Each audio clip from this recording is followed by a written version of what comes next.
that much on a risk-adjusted basis. And also at a macroeconomic level, part of the whole reorientation of the economy is to say that the level of wages that were achieved during the bubble are not the long-run level of wages that are feasible for this economy.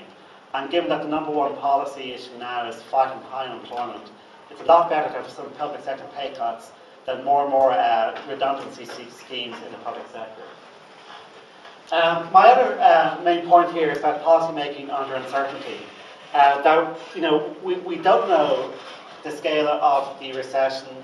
We don't know how quickly we're going to recover. I mean, I know the ESRI last week came out with quite interesting recovery scenarios, and I have no reason to disagree with them in terms of expectation.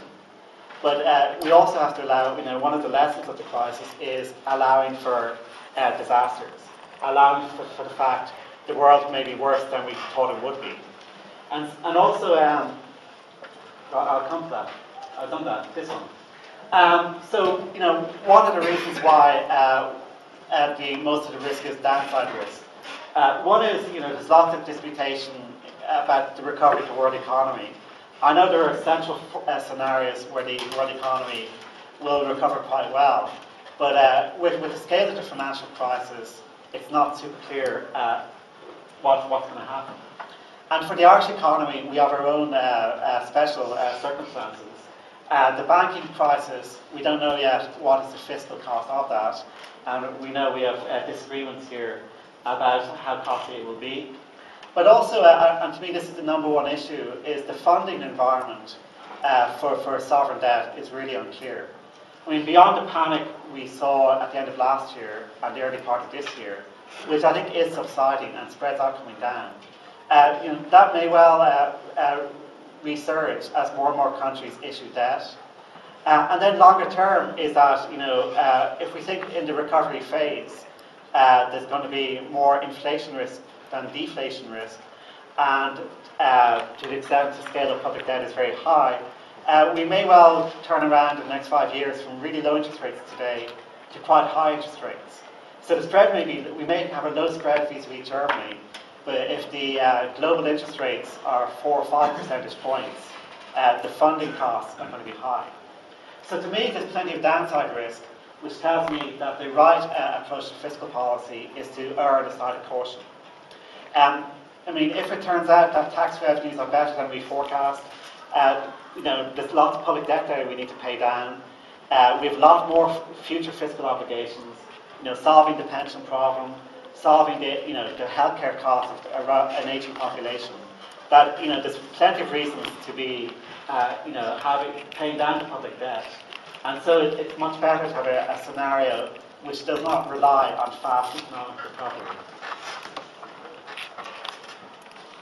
And then my last 2 points are: number one is part of what we need to be doing now is looking beyond the crisis period, and part of what we need to be doing is setting up an institutional framework, which means we can avoid this problem in the future. What the international literature, a lot of countries are tackling this issue. The issue is, how do we make fiscal policy that avoids this kind of pro-cyclical behaviour, where during the boom surpluses were not big enough, tax cuts were made that were not sustainable, and so on. And this is really important for an economy like Ireland, given that we are so volatile. We had a really big boom, we had a really big recession, and with the mobility of labour and technology in and out of Ireland, the importance of better fiscal management is hard to overstate. And in the paper I've written, I talk more about this, but there's plenty of institutional things we could do to improve that situation. And I just should pause on that point and emphasise all the papers and presentations that are available will be on the Irish Economy blog. Some of them are there already, more will be there tonight. So you can read more detail later on. And so my last slide is about EMU. Is that the EMU context here is fundamental to thinking about our fiscal policy. That EMU has potential to provide a lot of stability. A lot of stability in terms of, outside EMU, the probability is we would have had a currency attack by this point. we might have had really high interest rates and so on. So EMU, and also in terms of the banking sector, the fact of EMU means that the ECB has been very important in providing liquidity during the current crisis. But if we want to operate EMU in a successful fashion, we have to recognise it means we very much need to have a more prudent fiscal policy. And we also very much need to have nominal wage flexibility. As Don was emphasising earlier on, we've never gone through this before. We've never had pay cuts. It's never been part of the solution. But when you're in a low inflation monetary union and when the rebalancing of the economy requires a real depreciation of the home wage level relative to foreign wage levels, that is what we need. And so these ideas that we can never cut wages just sounds inconsistent with EMU. And so my view is that we've gone through a decade of EMU, and the kind of polite interpretation is it's been a learning experience. But we need to learn from that experience in building the institutions that mean that our future life under EMU will be much more stable and much more risk-free than what we've seen in the recent past. So let me finish.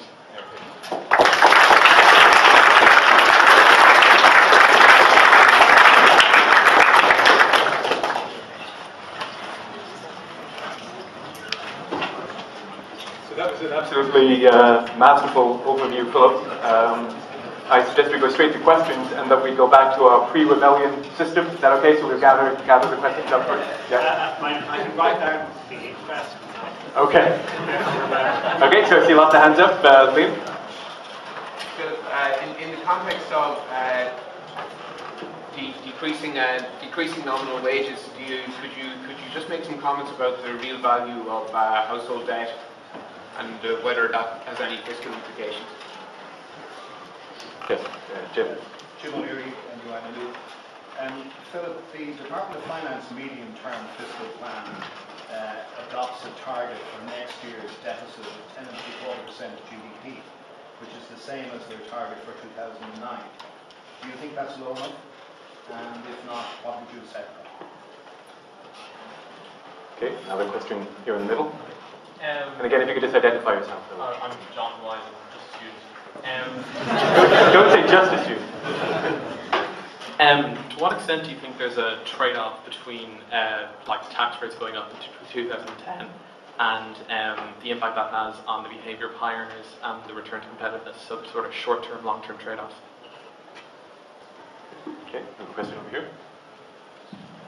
Dermot O'Leary, Gold Stockbrokers. Just a question on investors' opinions of Ireland and sovereign debt markets. I mean, if you look at market indicators, CDS spread, cash market, it would suggest that the increased worries around Ireland Inc. would be around the time of banking issues rather than, you know, exchequer returns releases or budgets or supplementary budgets. So, in terms of a response to that, can I get your opinion on the order of priority? I mean, is the resolution of the banking crisis more important than the resolution of the fiscal crisis, or perhaps they're linked somewhat?